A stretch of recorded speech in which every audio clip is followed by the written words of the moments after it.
Assalamualaikum warahmatullahi wabarakatuh. Eee, ya di sini saya akan menjelaskan tentang sejarah kebudayaan Islam. Untuk tugas sebelumnya diperintahkan untuk, eee, membuat silabus dan RPP ya. Nah, untuk kali ini saya akan menjelaskan keterkaitan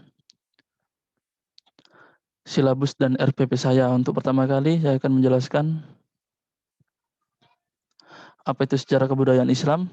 Sejarah kebudayaan Islam merupakan salah satu mata pelajaran yang terhimpun dalam pendidikan agama Islam yang berisi tentang kebudayaan dan peradaban Islam di masa lampau yang diajarkan di jenjang pendidikan yang bernafaskan Islam, mulai dari madrasah ibtidaiyah, madrasah sanawiyah, dan madrasah aliyah.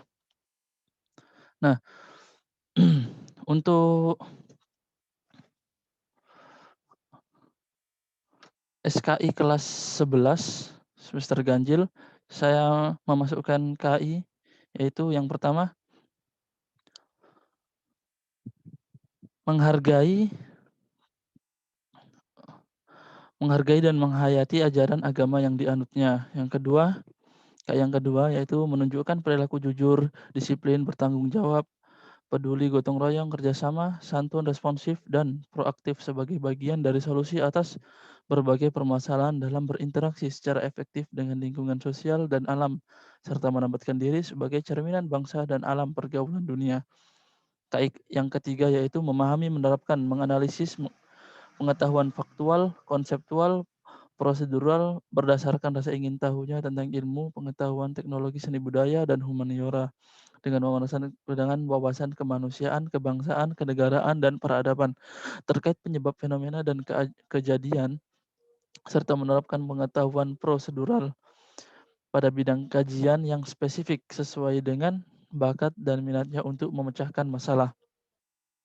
Yang keempat, yaitu mengolah, menalar, dan menyaji dalam ranah konkret dan ranah abstrak terkait dengan pengembangan dari yang dipelajarinya di sekolah secara mandiri dan mampu menggunakan metode sesuai kaidah keilmuan.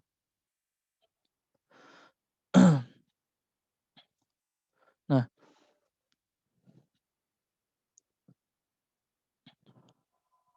untuk yang selanjutnya kita bisa lihat silabus di file lain. Nah, di sini saya membuat silabus yang terdiri dari aspek standar kompetensi lulusan, kompetensi inti, kompetensi dasar, indikator pencapaian kompetensi, materi atau konsekuensial, dan lanjutnya aktivitas yang harus dilakukan untuk memperoleh kompetensi. Dan yang terakhir yaitu penilaian autentik, yaitu teknik dan bentuk penilaian. Nah, di sini sudah saya isi kompetensi dasarnya dengan yang pertama, menghayati bahwa kekuasaan adalah amanah, mengamalkan sikap, dan seperti yang sudah diketahui, seperti itulah silabus. Untuk yang lain dengar apa enggak? Dengar ta? Dengar tapi kurang keras. Oh, iya ya. Sekarang kedengaran? Jelas apa? Kalau enggak jelas tolong dikasih tahu ya. Jelas kok. Nah, untuk mengetahui silabus, nah kita harus mengisi standar kompetensi lulusan dengan kompetensi isi, kompetensi dasar, dan indikator pencapaian kompetensi.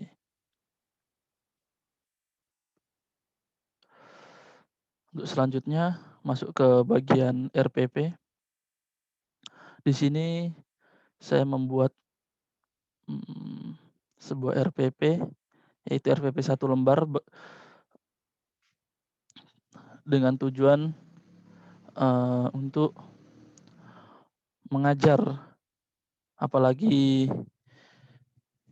pada masa saat ini yaitu masa pandemi, dibutuhkan yaitu RPP khusus, yaitu RPP daring, rencana pelaksanaan pembelajaran daring, dan saya membuatnya dengan RPP 1 lembar. Di sini bisa diketahui tujuan pembelajaran melalui model pembelajaran jarak jauh, yaitu Google Classroom atau WhatsApp grup kelas. Peserta didik diharapkan mampu menampilkan dan menjelaskan tentang lahirnya Daulah Syafawiyah dengan penuh rasa ingin tahu, tanggung jawab, disiplin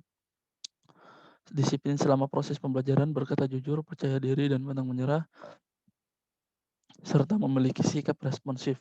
Apa itu?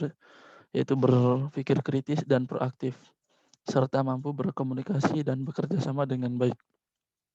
Nah, langkah yang kedua yaitu langkah-langkah kegiatan pembelajaran.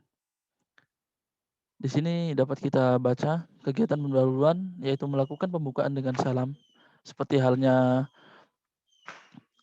tatap muka offline, tapi di sini dilakukan dengan secara online. Dan yang kedua mengajukan pertanyaan, ketiga menyampaikan motivasi, yang keempat guru mengajukan pertanyaan-pertanyaan yang mengaitkan pengetahuan, dan yang terakhir menjelaskan hal-hal yang akan dipelajari, yaitu kegiatan selanjutnya. Dan yang kedua kegiatan inti, melalui grup kelas peserta dapat mengamati, membaca, menuliskan kembali. Begitu juga dengan Google Classroom, kita bisa menjalankan apa yang kita lakukan pada offline di saat online. Nah, yang terakhir yaitu kegiatan penutup.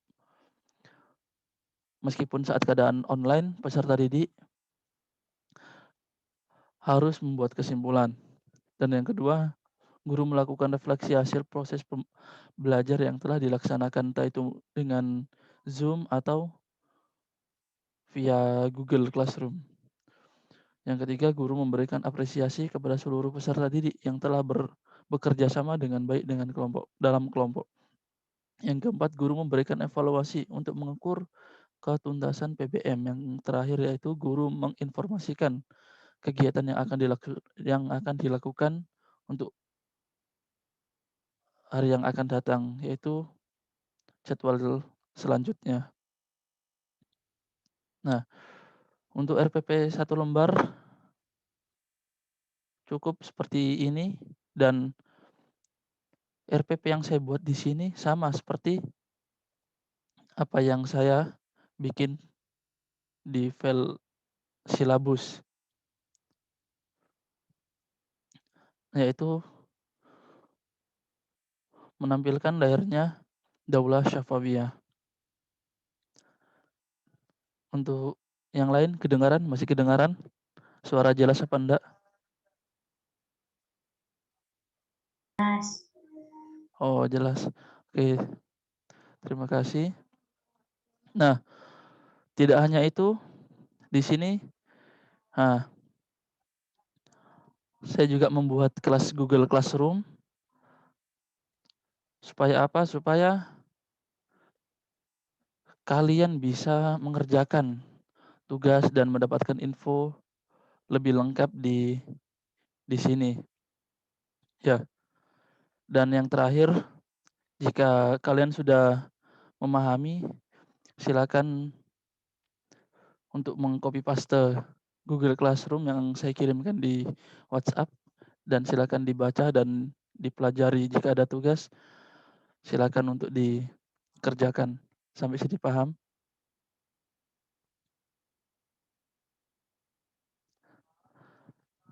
Dengar nggak yang lainnya? Halo? Dengar, Pak. Dengar ya?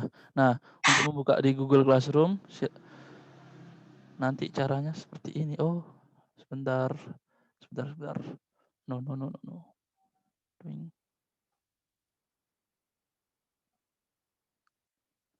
Set.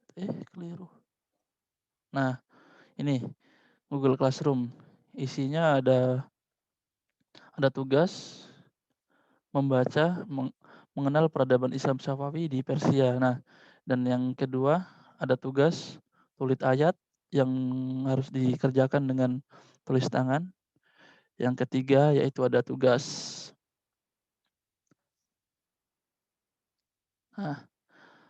tugas kelompok yang harus dikerjakan bersama-sama ya. Untuk pengumpulan bisa dikumpulkan di dalam Google Classroom. Oke, mungkin cukup sekian. Terima kasih. Wassalamualaikum warahmatullahi wabarakatuh. Warahmatullahi wabarakatuh.